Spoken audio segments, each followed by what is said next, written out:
everyone, and welcome to the latest episode of the Movie Crusaders. My name's Sean Wasserkrug, and today we're going to be reviewing the latest Netflix film, the animated feature, The Mitchells vs. the Machines.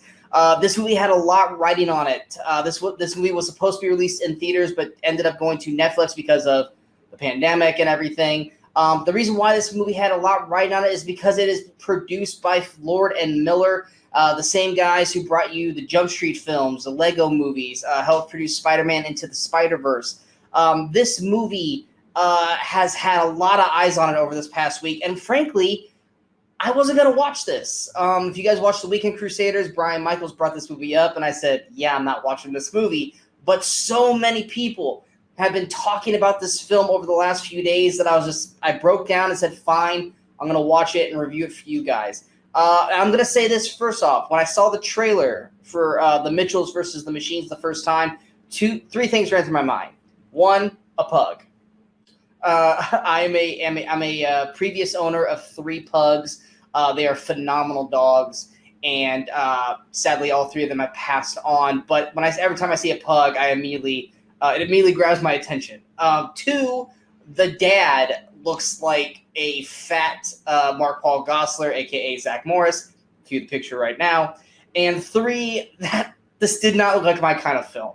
I saw the trailer, and it just seemed a little over the top, antic-y, like too much like crazy, like obviously something like little kids made kind of thing with the YouTube and just crazy antics of throwing stuff at the screen, and it's just too over the top. So I that's why I didn't want to see it, is because it just didn't look like my kind of film, and I didn't want to butcher the movie because of that. If there's a movie that comes out that I just do not think I can review fairly because it's just not my kind of film, then I try to stay away from reviewing that as to not be too impartial towards the film. And this movie felt that way to me, but I had heard such strong word of mouth about this film that I just had to check it out.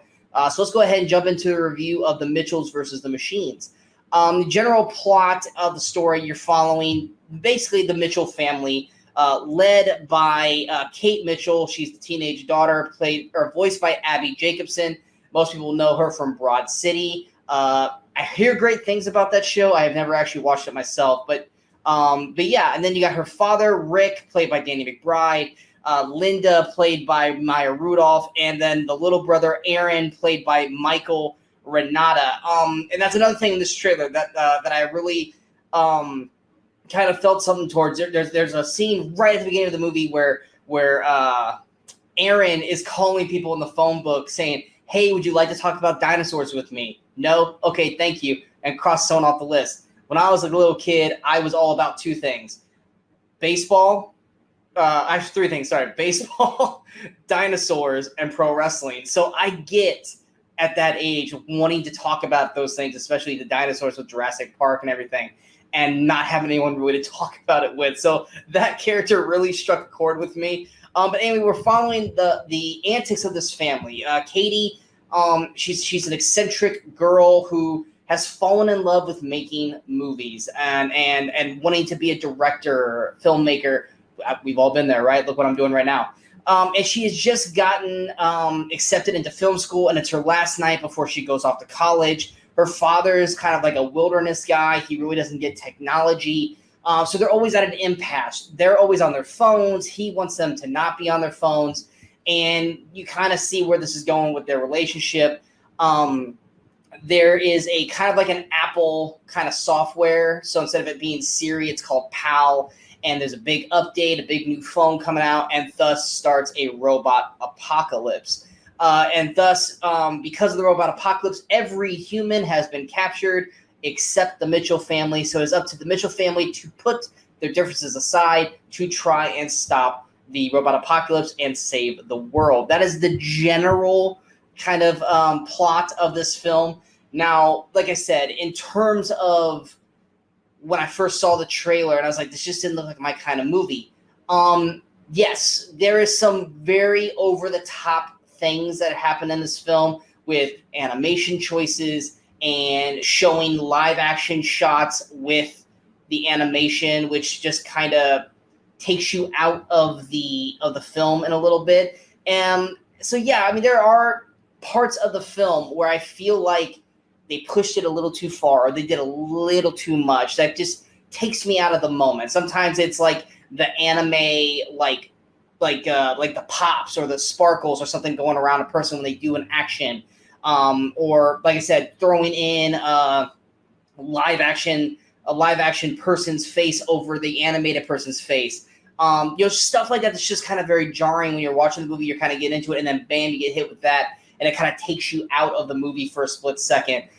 Certain little things like that, I was not necessarily a fan of. They probably could have pulled back a little bit, but it's trying to be zany and utterly ridiculous. And that was the problem that I thought that we could probably run into with Mitchells versus the Machines, is that if it gets too over-the-top ridiculous, am I just going to start being annoyed by it, or am I going to kind of be okay and along for the ride?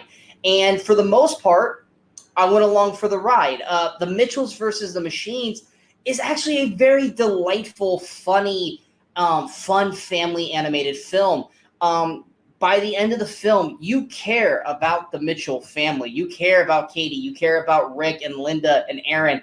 And like the start of the movie, I would say it's kind of rough to kind of get into them because it's just, ADHD craziness. But as soon as the robot apocalypse really kicks into gear and they have to start working together as a team and finding their groove in order to try and stop this, that's when the movie really starts to try to find its center. And the mainly reason why it starts to find its center is that they get two companions along the way with Eric and Deborah Bott 5000, voiced by Beck Bennett and Fred Armisen of Saturday Night Live fame. Adding those two to the mix with the Mitchell family really sells this film and really starts to bring a lot of the funniness and just the crazy antics of this film really starts working and gelling really well the rest of the way. Plus, like I said, the pug, Monchi, I think is the name of the pug, who they actually cast Doug the Pug. So anyone who follows videos on Facebook, I think everyone knows who Doug the Pug is. Monchi the pug, not nearly as smart as the pugs that I had were, because my pugs were super intelligent, but Monchi the pug brings so many laughs in this film. Pretty much anytime Monchi, I can't remember if I'm saying his name right, but anytime Monchi is on screen, it's hilarious. The family, like I said, they're all likable in their own quirky way, and once you get used to how they are and their characters, the movie really starts to hit its stride. There are some great family moments.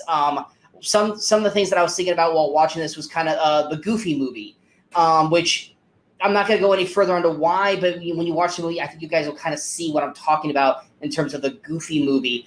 But yeah, the animation is crazy, and I mean crazy in a good way. That is one thing that Sony Animation has done fantastic, as we saw with Spider-Man Into the Spider-Verse. The Mitchells versus the Machines looks great. The story is ridiculous, but it's ridiculous in a fun way that an entire family can enjoy. The cast, the voice cast is great. Abby Jacobson is fantastic. Danny McBride's great. Maya Rudolph.